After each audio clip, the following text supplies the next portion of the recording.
Joining us now with stories trending around the world is Okonjo, who I'm seeing for the first time. For the first since I returned since you from returned. Umukwata. You did not go to Umukwata. You did not come to Umukwata. We were waiting for you. Yes, you were with me. Checking out. My father asked of you, thank you. I saw you dancing. Yes. I saw you playing. You know, she's my daughter. Mother of the bride. Yes, my daughter. I basically raised her. She's. Congratulations. I'm almost 2 decades older than she is. I'm just kidding. But how are you? I saw your media chat. Well done. Congratulations. Thank you. Really well done. Ayomide.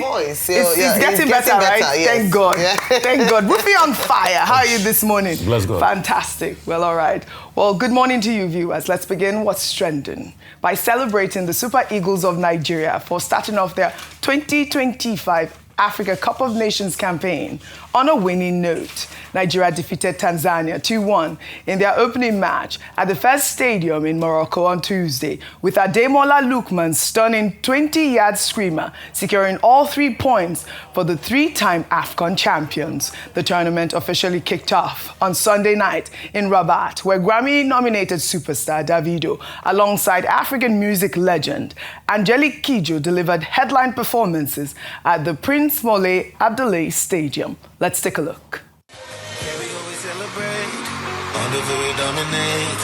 We big still in the show. We go from fast to slow. We know that this is our thing. Watch out, they get elevate. We gonna let the world know how we keep the ball in control. Oh, yeah. That's how we roll. Oh, yeah. God in control. Oh, yeah. That's how we roll. Oh, yeah. God in control.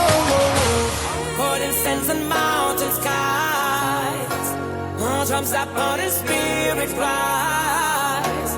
The crowd is fire, hearts go light.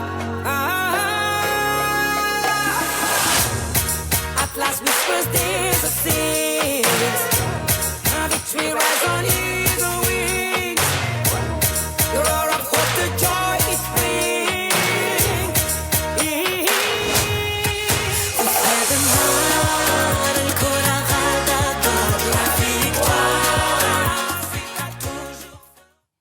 This is such an electrifying performance, really. Congratulations to the Super Eagles for starting strong, and to, of course, our Afrobeat stars for representing Nigeria brilliantly at the opening ceremony. The month-long tournament runs until the 18th of January across 6 Moroccan cities. I mean, Ayo, you did see that beautiful performance as well. I missed the match. My son watched it. Did you watch the match? Yes, but we saw the Ademola Lookman. He scored the 2 goals. No, Samuel did the first one, then Ademola Lookman did the second one, yes. So well, all right. Semi Ajayi, Shimilore Ajayi. But let us point out one thing. Yes. Which is the prophecy of Primate Ayodele, Prophecy in the board. who before the tournament started and Nigeria played its first match said Ademola Lookman should not be used. Yes. Because Ademola Lookman, according to the prophet, will be of no use to the Super Eagles at this Afcon tournament. It is the same Ademola Lookman who scored the winning goal. In the board. So let us just take note of that. Yes. He said that Osimhen should not be used for a full 90 minutes. So, I mean, these prophecies, but, you know, men of God, sometimes, you know, they may say, after prayers, God changes mind. No. The prophets tell us that sometimes God changes his mind. God does not change Dr. Bati, has he responded to the money argument between him and Penkelemens that Penkelemens said he should bring money to be able to look at the Irawo for governorship and everything? I don't know. Anyway, let's just commend the Super Eagles for winning against Tanzania, and that they should keep it up. Correct. And we expect that they will bring home the trophy for the 4th time. Yes, for the 4th time. Not the silver. They've won silver, I think, 4 times. They've won bronze, I think, about 7 times. They have the record for bronze medal. What we're interested in is the gold medal. Fantastic. Also want to really congratulate our superstar Davido, who headlined that performance. And of course, Angelique Kidjo, I mean, like you were saying, she has longevity. She really has been there. I mean, first major breakout. Multiple Grammy-winning artists. Really, congratulations to both of them. There they are behind backstage, and really just cooling themselves out, enjoying their time in Rabat. Congratulations to, of course, Davido and our Super Eagles. Well, let's now take reactions trailing Governor Seyi Makinde's declaration that he is qualified to lead Nigeria. Makinde made the comments during a media party in Ibadan on Tuesday, citing his private sector experience at Shell, ExxonMobil, and Chevron, noting that at 29 years old, he secured a $1 million contract. The governor also stated that he would not support President Bola Ahmed Tinubu's re-election and expressed concerns about democracy in Nigeria. Let's take a look. But the real issue is that I was in a meeting with the president and Wike. The president's chief of staff was also in that meeting, and a few others. And Wike said to the president that, well, sir, I will hold PDP for you, against 2027. I was in shock. So we got up, we got to the veranda. I said, Wike, did we agree to this? The real issue is that Wike would like to support the president for 2027. That's fine. It is within his right to do that. But also some of us that want to ensure that democracy survives in Nigeria, we don't drift into a one-party state, and we want to ensure that PDP survives. It should also allow us to do our own thing. I mean, the president did not ask him, do this for me. He was the one that volunteered that I will do that. Because I told him from that day that I will never be a part of this. And that is why I will not be supporting the president for 2027. Wike can support him, he's within his right, but also it is within my own right to decide within the political space who I will support or what I will do in 2027. People saying, is Seyi trying to position himself for 2027 presidency? Let me make this very clear. To serve this country at the highest level, I am qualified. I'm even overqualified. I've run your state. This was the exact first contract that Mobile gave to Macon. I was 29. It was $1 million. 1997. Wike perhaps at that time just left law school.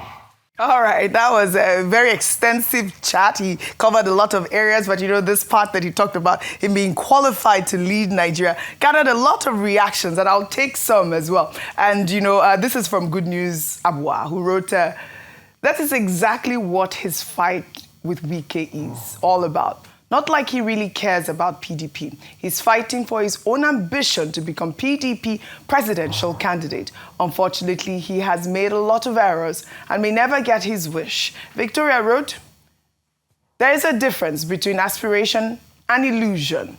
One is valid ambition that one can have, and the other is a sign of the beginning of deception or insanity, or both, when you start to have an exaggerated impression of your worth and relevance. Finally, Pragmatic encouraged Seyi Makinde, saying, run, Seyi, run. Makinde done, they copy Wike's template in doing media chat too. Congratulations to Seyi, the last man standing of all southern governors of the PDP. I mean, he definitely has expressed ambition to run at this point. I don't want to come to you because obviously you were the moderator in that panel, so I'd love to come to you, Rufai. So my point is clear. See, the PDP is in conundrum today. People like Seyi can come out and say, we're sorry for what happened and all of that. And I think Dr. Mati and I were having this conversation off the air, and the position he was making was that, it was because Atiku didn't choose to give us anything and all of that, if he had even considered Arakpaja and all of that. But you see, the thing about not standing true within your house is that when for instance, both of us are colleagues. Somebody's fighting you outside. I take sides with the person. I score what they call an own goal. Because you forget, I will come back to that same arise to come and sit close to you. And the relationship will never be the same. No matter the apology, you will still look at me somehow. And that's what we call principle. And that's what is affecting Seyi. When he was destroying the PDP with the Jackson 5, like my very good friend and brother, Mr. Daniel Buala, used to call them, he did not know that if we throw a stone into the market, it will hit somebody in our own home. Seyi did not know that the stone he was throwing then was going to come back and hit our own home. Dr. Bati, you made the point that, okay, when Seyi now gave President Tinubu a candidate for ministerial position, President Tinubu rejected it. You say, oh, he didn't act in good faith. No, you know what I call it? Nemesis. Nemesis. That's the beginning.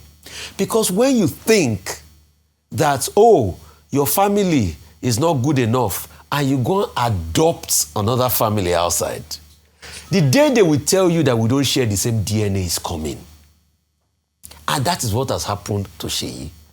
So today, you want to come and build the same party you orphaned because of your own ambition. And you are saying you are sorry. We should forgive you. Yes, to err is human, to forgive is divine. But the principle of what you have done amounts to something that can't be forgiven. You know what Seyi did in Yoruba parlance is what we call using your left hand to point to your father's house. And the Yorubas have a saying that so what it means that we don't use the left hand to point to the home of someone's father. Truth or not, even if you were hurt in the PDP, Rufai, you will have stayed on. Rufai, that's a bit too strong because you didn't complete that proverb. And I don't think that is fair. What is the conclusion of it? I don't know. No, please. I will not help you to assist you. Go and find out as a Yoruba son. Now, very quickly, I think Governor Makinde was not given an apology. There was no point in that conversation where he said, I'm sorry.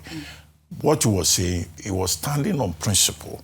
And he was saying that, look, he is convinced, or he was convinced in 2023 that the leadership should come to the south with the evidence that he had seen with his own eyes that Vice President Atiku Abubakar was referring to those of them who wanted that rotation of power as small boys.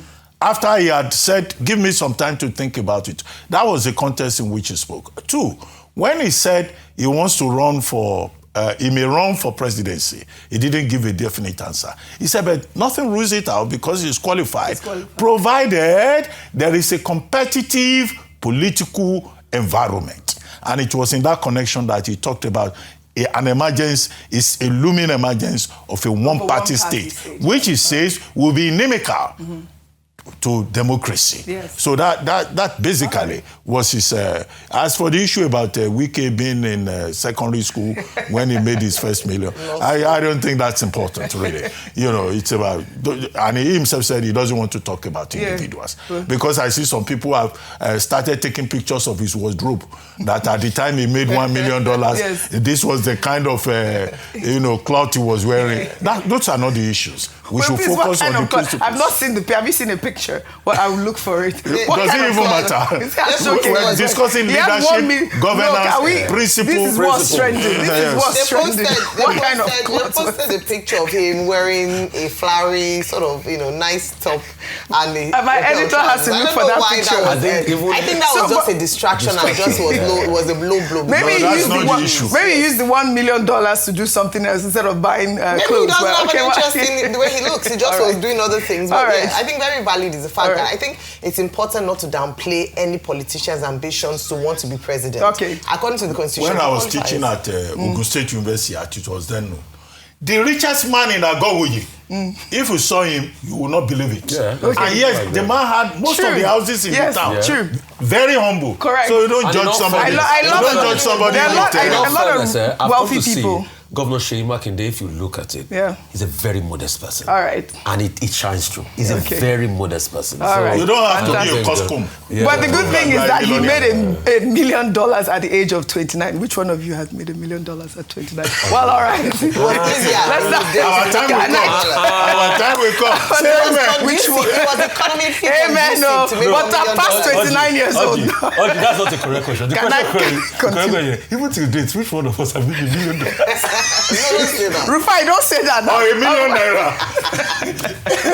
Well, all right. Can we move on? They had a better economy at that time. Though you have journalism, somebody said that. Some journalists see $1 million. They will faint. They will roll mad. All right. Shall we now take reactions to the federal government's announcement of identifying and shutting down accounts used by terrorist and criminal groups in Nigeria? The Director General of the National Counterterrorism Center, Major General Adamulaka, made the announcement on Tuesday, stating that platforms including TikTok, Facebook, Instagram, Snapchat, and X have been used by terrorists to publicize operations and communicate with supporters. The NCTC boss also revealed that some Nigerians are now staging fake kidnappings to extort money, even from their own families. Let's take a look. We're talking about the population informing the kidnappers. When we are even having situations whereby people arrange with themselves to kidnap themselves to collect ransom from their families. You understand? I've seen situations whereby a boy arranged with his friends to kidnap him so that his father can pay the ransom. Some will even arrange themselves. There are AI tools where you can change your voice. You say you've been kidnapped, ask for the ransom, you pay yourself, and then you reappear. So I think there's a need for us to resuscitize the population. Yeah, it's becoming this serious, Ayo. And I'll take some reactions. This is from Adebaji, who wrote, "I can't agree less with him. Many youth have now turned kidnapping into a business. It is no longer limited to bandits alone." And then another ex-user wrote, "Because the government now negotiates with bandits and kidnappers alike, who no go one negotiate with a whole government?" Very valid point, right? And finally, this person wrote, "If they can identify bandits' social media accounts, how come they can't track them by it? Something they can do to law-abiding citizens." And that's really, for me, is the main point. Laka also touched on, ransom payments being a major source of terror financing, with point-of-sale operators increasingly exploited to move funds. He explained that kidnappers provide POS account numbers, families transfer the ransom, and criminals simply collect the cash, making it extremely difficult to track. Well, this is a wake-up call for Nigerians. Even family members are setting up their own kidnapping in Nigeria at this point, according to the National Security Advisor as well. Your thoughts on the story? I think for me, it's about tracking these bandits and the terrorists, and also working with, these social media platforms, collaborating with them. If you can actually track their accounts, I'm sure you can track where they are. The ex-user mentioned that, and I think that's spot on. And that's why it's often said that the government knows what to do, because what he's just said is listed the issues that are already obvious. The number of people know what the challenges are. What the other thing that isn't happening is a commensurate action to actually track these bandits and apprehend them and prosecute them. We've also often talked about the kidnapped victims and how when they come out there are no arrests. That's potential and opportunity to do that. So that's on that. But let me just say, Oji, on a final note, put an economy that's not thriving, side by side, low employment rate, no job for the people, and then an opportunity whereby there's an industry being created in kidnapping and banditry. Easy for people to go into it and begin to try to make money out of it, out of desperation. Look at Advanced Free Forward. A life of criminality or a nation where criminality thrives is encouraged or induced by lack of economic activity and where people have low poverty and aspirational levels. And so you make it attractive, they'll just take the bait and go with it. So the most important thing is to make it as unattractive as possible by ensuring that there are consequences and the consequences are dire enough to discourage people. Right. No negotiation with bandits. Let's see a process where they are prosecuted and face the full wrath of the law. Then you see less people wanting to go into it. So it's good that the federal government has designated these kidnappers as terrorists, and they also have, you know, that death sentence for kidnappers. So, you know, kidnappers beware. This is no time to play any longer. Should we now take our good news report? Celebrating a historic milestone in Nigeria's transport sector, Abia State has become the first state in Nigeria to officially launch state-owned electric shuttle buses, marking a giant leap towards sustainable transportation and environmental protection.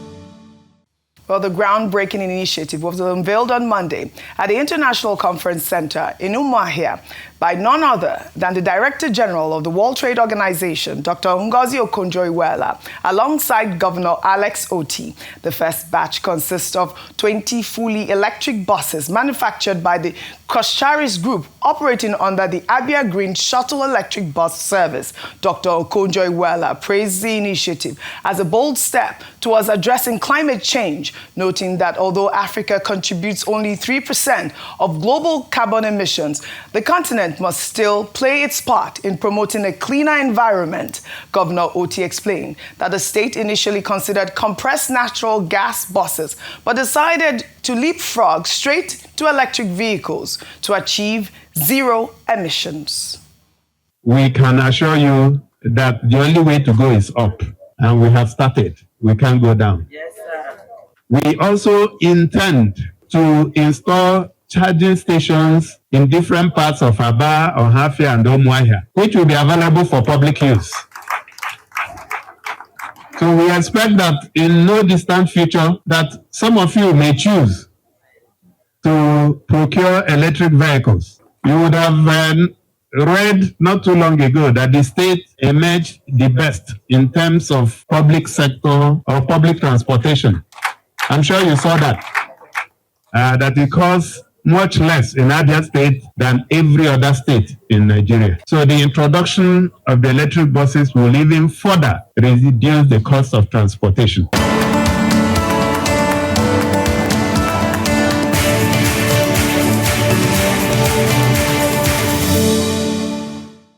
What a phenomenal achievement for Abia State.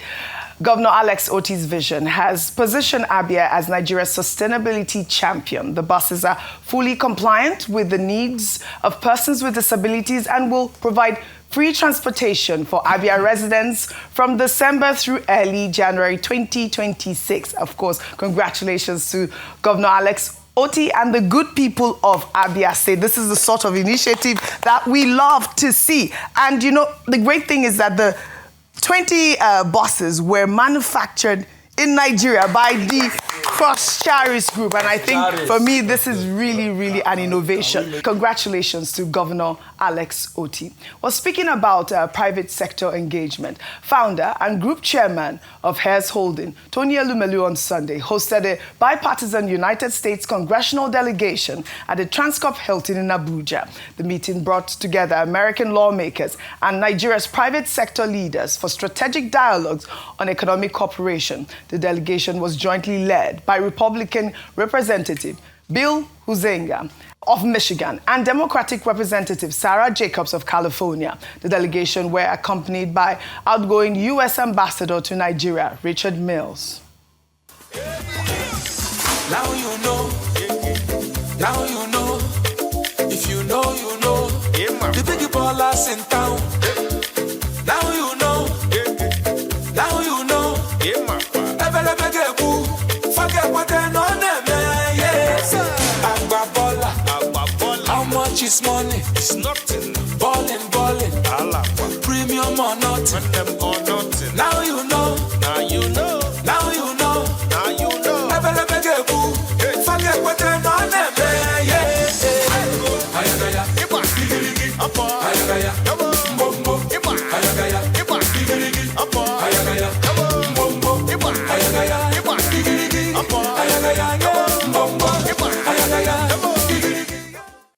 Wow, this private sector dialogue with Tony Elumelu underscores American interest in deepening economic ties beyond security concerns. Representative Huizenga, who chairs key House committees on national security, emphasized during the delegation's visit that the United States seeks partnership rather than confrontation with Nigeria, stating that, cooperation would focus on training, intelligence sharing, and capacity building rather than military intervention. I mean, this is great to see also the private sector engaging with international bodies. We have the story of, in Abia State of Heirs having to manufacture Nigeria. This is all about the growth, the Nigerian economic growth. So I'd say at this point, because we don't have time, kudos to Tony Elumelu. Well, let's now take our entertainment story, highlighting this heartwarming homecoming. The Oni of Ife, His Imperial Majesty, Oba Adeyeye Ogunwusi, on Tuesday, welcomed Afrobeat superstar Asake and his mother to the ancient palace in Ile-Ife. In a video shared on social media, the monarch celebrated Asake's global achievements and deep Yoruba roots, while the Afrobeat star performed a special rendition of Lonely at the Top. Let's take a look.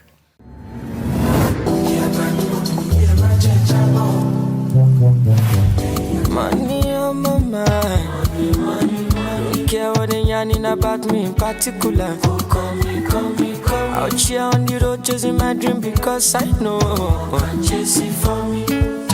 Ololola de mango molo, orokoto idisho molo. If you want to let Jack come alone, need to find anybody na money I want. But they hear what the people they do.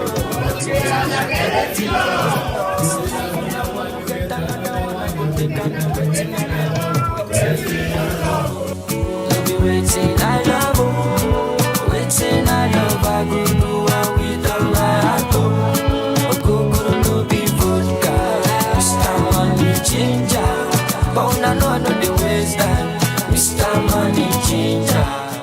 Hey, congratulations. I mean, this visit marks Asake's return to Nigeria after 2 years abroad. On Monday, Asake also visited his alma mater, the Obafemi Awolowo University in Ile-Ife, and was seen in a viral video prostrating to students in a beautiful display of humility and respect for his roots. I mean, this is such an incredible story. Just so you know. Wait. Where is the... No. But I want to say that, I'm so proud of Asake at this moment, coming back. Yes. Tonight he's performing for the first time also at a co-hotel. My daughter has been waiting for tickets. We can't get tickets. Sold out, really. But I mean, this is great to see. And also the fact that he was prostrating for students at OAU. It's such a beautiful cultural exchange at this moment. But I heard that this is what they do in the school as well. Dr. Abati, you have... Okay, congratulations to Asake Ahmed Ololade. Ololade. Yes. That's his real name. We congratulate him. Proverbs 22, verse 29. Says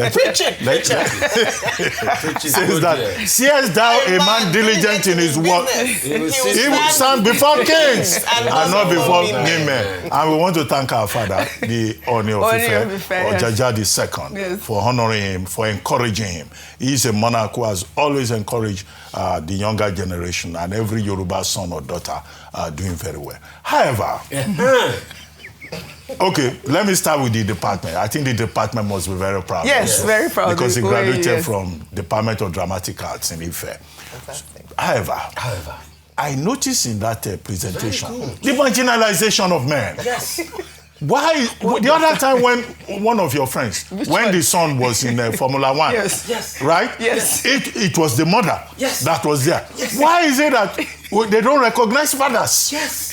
We the long suffering. You mean the father did not escort? He went with his mother. But the father did not escort. He should have invited his father too. We want to be seeing fathers too. What is his name? Dr. Ahmed Ololade. Asake, his same name. But there was a report that he's the son of one Mr. Fatai Odusi. Yes. His mother's name is we want fathers too to be appearing during moments of glory. Can the mother born him alone? Can the mother born him alone? That's Mr. Tony Elumelu. very good that he hosted our group. Yes. I already wrote a commentary on the delegation, US delegation. But I think it's also a good thing that America now and Nigeria, they've been able to forge a certain understanding, which is some kind of achievement for the Tinubu administration. On the electric vehicles, okay, kudos to Governor Otti for insight, for foresight, for innovation. But we hope charging infrastructure will be provided. He said so. We hope that the management will be PPP, private sector, because when they say it's state-owned, government doesn't manage things very well. And finally, are you sure they are the first? Because Lagos in 2022 and for electric vehicles, talked about electric vehicles too in Lagos. Enugu State said they have done 4,000 vehicles. But the more the merrier. The more the merrier. Again, kudos to all our private sector, champions at this point. And of course, I do support fathers. We do. But how can we say that it was? Let me just say something, Oji, that this is a wake-up call as well, because we also must not take away the fact that a lot of fathers have disappointed children. So a lot of mothers too are disappointed. Congratulations to Asake. A lot of mothers too are disappointed. My producer saying he's a father too. All right, let's take our final story now. Well, Dirty December has officially begun, with Highlife musician Flavor thrilling a Lagos crowd on Monday evening when he brought out Prophet Odumeje, the leader of the Mountain of Holy Ghost Intervention and Deliverance Ministry, for a surprise performance in a video that has now gone viral on social media. The duo performed their popular song, Powers, electrifying the crowd. Let's take a look.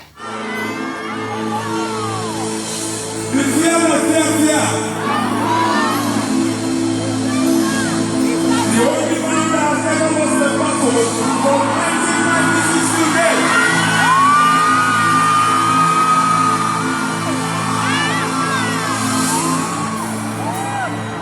His name, the Indomosi.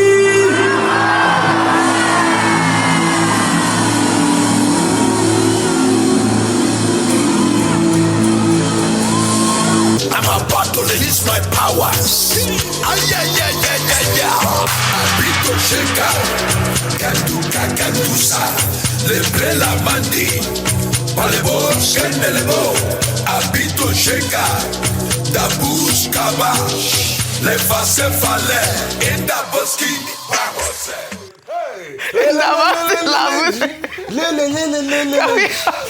I mean, this is the it's your guy, viral video so far. In that Boski, yes. I saw him this weekend. Power.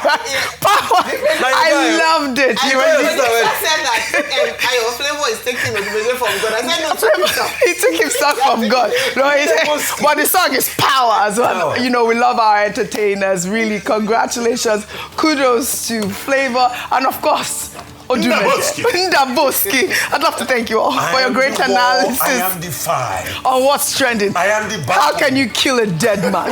Well, all right. That's all I have for you guys on what's trending today. I'll see you all tomorrow. I'm about to release my powers. Abito sheka, kandusa, lebre la mandi, palebo shenelebo, abito sheka, dabus kaba, le face fale, enda boski.